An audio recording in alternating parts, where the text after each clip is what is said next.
Sempurna, tiada halangan untuk pendakwa terkenal, Ebit Liu meneruskan misi bantuan beliau, tetapi perlu memaklumkan kepada pihak berkaitan sebagai tuan rumah di daerah itu.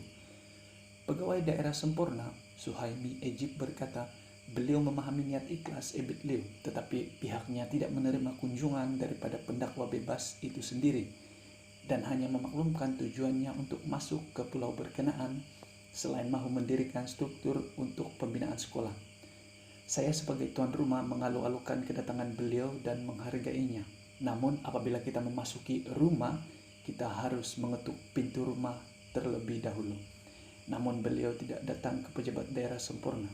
Sebaliknya hanya memaklumkan jadwal perjalanannya melalui pembantu pribadinya dan tidak bertemu secara bersemuka, menerangkan tujuan dan jabatan yang mempunyai authority yang membenarkan individu atau agensi masuk ke daerah adalah pejabat daerah, katanya ketika dihubungi Sinar Harian pada Selasa. Suhaimi berkata perkara ini perlu mengikuti protokol, yaitu permohonan untuk mendirikan struktur melalui proses di bawah Ordinan Tanah Bab 68, permohonan tanah terlebih dahulu bagi tujuan pembinaan kelas Al-Quran dan Fardu Ain Kafah di kawasan pulau. Kami memberi sokongan moral kepada beliau sebagai muslim. Namun untuk pembinaan penempatan di bawah seliaan taman-taman Sabah TTS, jika Ebit melalui penolong pemungut hasil, mereka juga perlu rujuk kepada pejabat daerah. Kalau buat pondok sementara, kita mungkin boleh benarkan atas dasar budi bicara. Namun jika mendirikan kelas kafah, ia bersifat kekal dan pulau itu ada pemilik atau pewarisnya, katanya.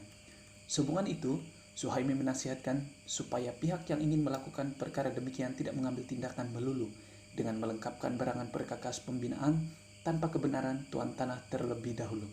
Sementara itu, Ketua Polis Daerah Sempurna, Superintenden Sabarudin Rahmat, ketika ditemui mengulas berhubung isu pendakwa bebas itu tidak dibenarkan memasuki pulau disebabkan isu keselamatan. Beliau memaklumkan perkara itu di bawah pengurusan dan kawalan serta tanggung jawab oleh pihak TTS. Tidak, bukan isu keselamatan.